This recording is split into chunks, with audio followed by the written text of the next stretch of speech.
And with that, I'll introduce Christine Diepenbroek, and from UC Davis. She's in the plant sciences department, so she's going to talk to us about some of these pickups and some of these topics.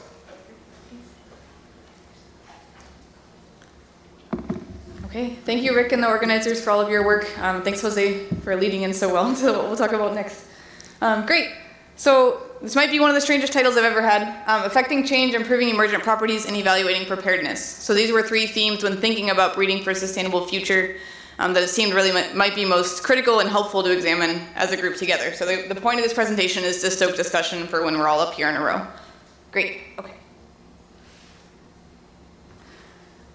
So just to give an idea of the lens and experiences from which I am speaking, our group is focused on improving crop nutritional quality. We also work in tandem on improving tolerance to abiotic stressors, namely drought and high temperatures, given the overlap and extent to which those stressors are endemic in our target environments. So it really made sense for nutritionally dense crops to ensure that they are also climate resilient, broadly defined. We are working in both staple and specialty crops. I did start out in maize, had some experience as an undergraduate in St. Louis in Southeast India.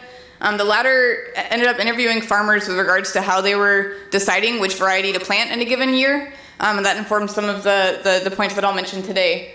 That was for cotton and rice specifically. Then ended up working at Cornell and then at CIMMYT Zimbabwe, so the International Maize and Wheat Improvement Center. Again, still on maize, but in the context of carotenoids, including those with provitamin A activity and tocochromonols, or vitamin E related compounds. Then went on to Corteva and worked at the intersection of crop growth modeling and genomic prediction, which we'll show briefly today, and I believe you'll see a follow-on of that later today. And finally, we've been at UC Davis. Our group has for about 3.5 years, and Mary Francis in our group is also here somewhere and is a Borlaug scholar, so feel free to speak with her as well. Okay, so here's 4 topics. Effectively, what does it actually mean to affect change? Like, what does that ultimately mean? The end game of our breeding, like what change are we trying to make? Again, I am fairly early career. You all have really diverse and important perspectives on this. This is just the goal to stoke discussion. So, we'll try to talk about this as broadly as possible. As I've mentioned, my experience and lens thus far is somewhat limited, hopefully broadened through various discussions over the years, and of course reviews of the literature.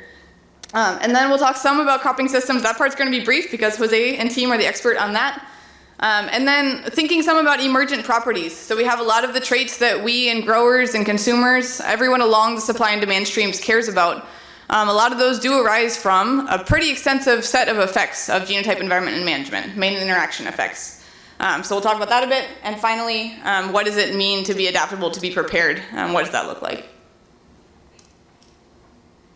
Okay, so one really important way to affect change rate is through improved varieties. But for that to take place, we would need those varieties to be adopted. So there's some really important points within that. And we'll talk about both the adoption part and the improved part. So in terms of thinking about improved, thought about the language from plant variety protection. So I'll pull, let me use this actual pointer, how about that? So pulled some language from the plant variety protection of what their criteria would be. So new, distinct, uniform, and stable. Now if you would be going for a plant patent for asexually propagated, but this is also valid in that framework, but that ends up looking a little bit more like standard patent language for other patents as well. So the useful, non-obvious, etc., and distinct. So that would be classically what improved could be in certain frameworks of thinking about it. What does that unit change for the grower? What does that unit change for the consumer? Would also be, that's tied in with the usefulness, the novelty, but we really need to be thinking about all the different kind of value added that we're providing.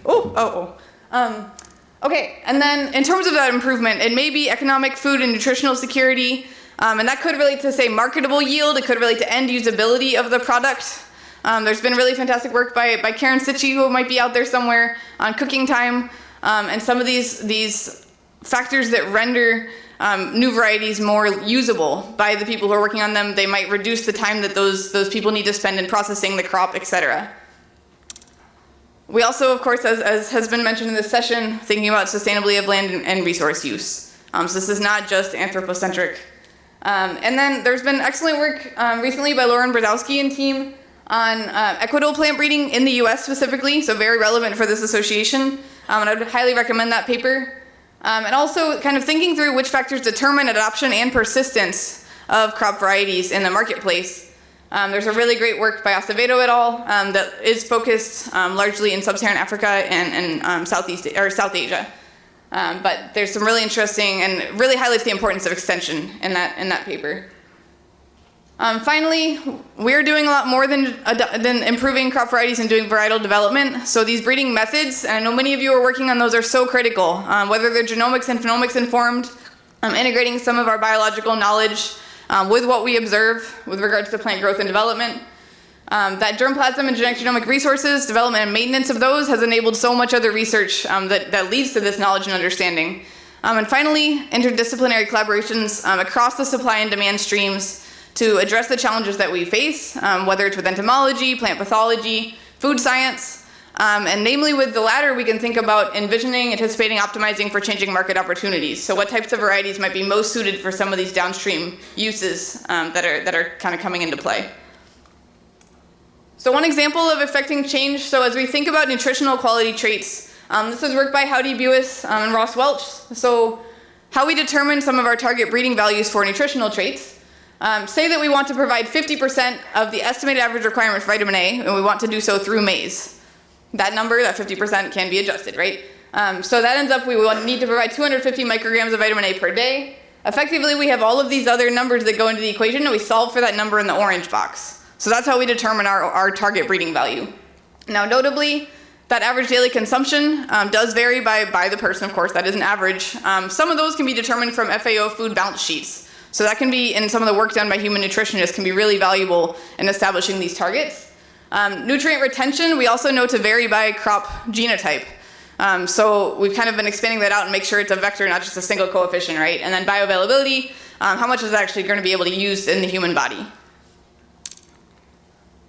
Okay, and then I'll skip through a lot of this, but as was just mentioned, sometimes varieties perform differently in different contexts, right? So we've been thinking a lot as we start to head into intercropping in grain, legume, and cereal systems in our case, of how much of our field experimentation is going to be working on the two crops separately versus combining those into the same field trialing.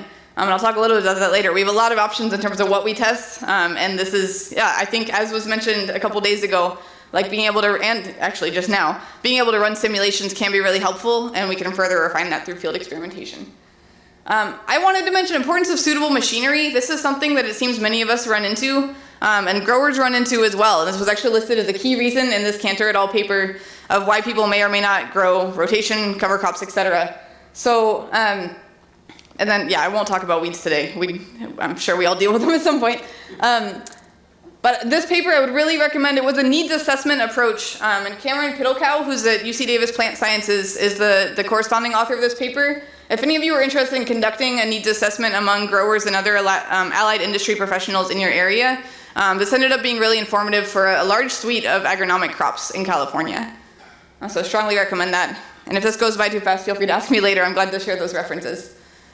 So part 3 out of 4, a lot of our traits of interest are emergent properties. So they arise from a pretty full and extensive set of genotype, environment, and management, main and interaction effects. You know, we talk a lot about G by E, but all of those can really be in play and quite active. Planting date could be one example. If you shift that a little bit in a certain location, what types of differences might you see? I don't know how many of us have played with that, but it can make quite a difference. So, and actually that was found in that scoping review on adoption of crops and climate resilience. So this emergent property term is kind of from systems ways of thinking, and in a way we can think of crop growth and development as a complex system. And effectively, some opportunities we have, a lot of us have, well, not a lot of us, many people in the plant breeding community have been thinking about emergent properties for a long time and working on them and working to understand them. So we have really valuable and relevant frameworks for thinking about emergent properties. Like in a way, this is just a rebranding of things that we've cared about for a long time. So that's a lot that we can build on. We do have these methods, some of which have been around for a while and some of which are emerging, and they can help us both in our predictions and in our understanding, including mechanistic understanding. And of course, we may value predictions and or understanding somewhat differentially in certain phases of the breeding process and certain study contexts, but both of those can be feasible with these methods. Some of the limitations, of course, even if we're doing genomic selection, we still need to update our models. So maybe we do that with varying frequency, but because these are emergent properties, we cannot measure them in some representative set of environments and then like call it good. Like we need to keep measuring these routinely throughout our target population of environments and continue to dissect, model, and account for various effects on these traits. Target population of environments, I'll just mention, that would be the full set of environments for which a given program is breeding. And it's really helpful to characterize those environments. It is indeed a population, and we know that those have interesting features of their own.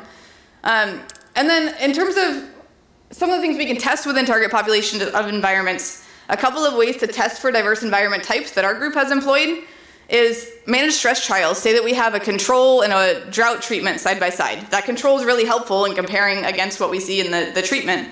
That does double the size of our experiment. So in our case, oftentimes we're having a control and a stress treatment, and we're measuring productivity and nutritional quality. So that intersection ends up being quite a lot, and some of those machinery considerations come into play, depending what you can do with which harvest stream.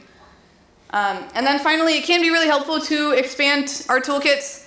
It does take time, so I'd say that that's a limitation. However, within the opportunities, and to turn some of these limitations into opportunities, this collaboration is so key, that there are others with strengths that we can end up leveraging in what we're trying to do in our programs. So this is more than just any program on its own. Okay, I'll fly through this. I want to talk briefly about an example related to this kind of opportunities and limitations and emergent properties. So if we can get physiological trait information at the level of individual genotypes, the unit upon which many of us might be making selections, we can start to leverage that information if we understand what it corresponds to. If we can get these, again, to like genotype-specific trait estimates or marker effects or kind of units we're already used to working in, functional units, that might be really helpful. So one framework in which a team and I have worked, we do have this crop growth model whole genome prediction. And effectively, if we start at the bottom, say we start with observed yield, we can then run the crop growth model, effectively run backwards through this depiction and estimate physiological traits for individual crop genotypes. We can then get those regularized to marker effects. And the cool thing about that is we can then run this model forwards for tested or untested genotypes, since we have things at the level of marker effects, and then tested or untested environments, and maybe, well, to some extent management, but there are certain assumptions of the crop growth model for which it's suited. So for tested and untested G and tested and untested E, we can run this model forward because the crop growth model provides a way to incorporate and account for those environmental effects dynamically over the growing season. Because these crop growth models, this one's mechanistic. Actually, Jose showed the framework for it on the left side, that corn model. And it's modeling the accumulation and partitioning of biomass from planting to harvest, that whole way through the growing season. So effectively what we found is that if we include that crop growth model in the middle, this method performed just as well or even slightly better than just classical WGP, represented by Bayes A in this case, for those who are familiar. And that was the case even if we were working only in well-watered environments in the relative absence of stress. And I would say, so effectively there was not a penalty to including the crop growth model in that method. So that's pretty cool. And then in some cases, especially when looking at decreasing whole season evapotranspiration, we saw there was actually a benefit to having that crop growth model in terms of our predictive ability. Also, we found that we were able to stably estimate multiple physiological traits, including some for yield potential and some for drought tolerance, when including multiple environment types in the training set. So having multiple distinct environment types present did not throw off our prediction, and the model was able to stably estimate those traits. And we could actually kind of look at which of those environments were informative in which estimation of which trait. So that's pretty cool. I'm really excited about, we also have an opportunity for germplasm characterization through this framework. So if this whole cloud of points is a population, we can end up looking at, for certain crosses, there's 4 crosses depicted from left to right. We can look at how with certain crosses, kind of the progeny move around in this population space. So in the case of the top left PC biplot, and this one is created by Tom Tang, who's out there somewhere. We have an elite by elite cross that don't particularly have drought tolerance. And it turns out that those are effectively all above average for this senescence response to water deficit. However, it turns out that negative values are what correspond to stay green. So they don't have the stay green trait. And we ended up in this framework being able to look at effects of that on yield in certain environments. Whereas as we start to cross in more drought tolerant parents, you can see again how those kind of trait values, how those progeny move around in space. So this is pretty cool to me because we can think about, as we're making crosses, which of those might produce kind of overlapping clouds in physiological trait space. And if that's exactly where we want to be in that cloud, that's great, right? We'd have lots of progeny to choose from. But if we have reasons to be looking at physiological diverse crosses, including for multiple environment types in our target population of environments, this could be a really valuable tool as we look at like what's happening with these crosses we're making, what strengths and vulnerabilities of different parents might we be able to complement or ensure that they're not exacerbated. So this was a pretty neat outcome of that study.